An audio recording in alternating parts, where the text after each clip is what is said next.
Ini ndinonzi Praise Mstole kana kuti Mai Junior. Ndine mwana wangu ari kukura musoro, akuita problem yemusoro. Mwana wangu akatanga kuita problem yemusoro ane 3 months. Pandakamuzvara akamborwara akaita mabayo. Ndobva ndaenda kuhospital.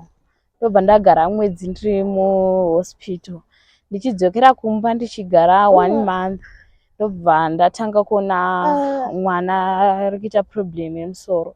Saka ndakabvunzawo vamwe vakuru kwandiri kuti onaiwo zviri kuitawo mwana wangu. Zvikanzi zvichatorerana nemiri wake. Ndobva ndagara 4 months ndinaye 5.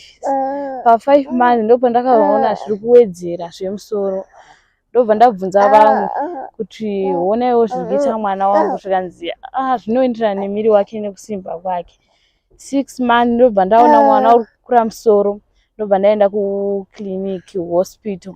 Ndobva wanditransfer kuParenyatwa. Pandakaenda kuParenyatwa ndobva wati hatimurapi pasina scan. Panapa scan hapana.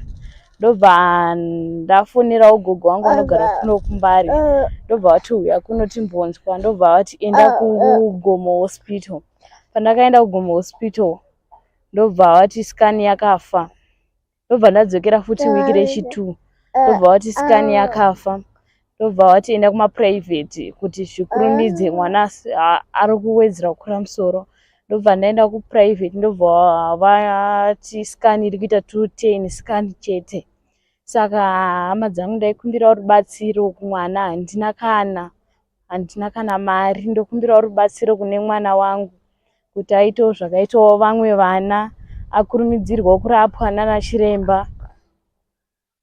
Saka mwana ane mwedzi mingani?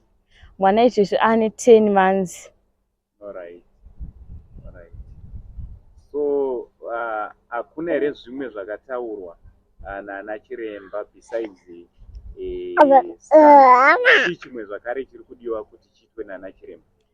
Vana chiremba vakati ngatanga itwa scan tione kuti torapa sei, but pane imwe mishonga inenge idozotengwa ipapo.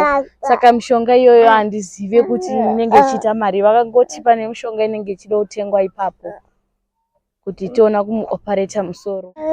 So kune vanoda kundibatsirawo, vane rubatsiro munondibatawo panhamba dzinoti 077 47 00 450.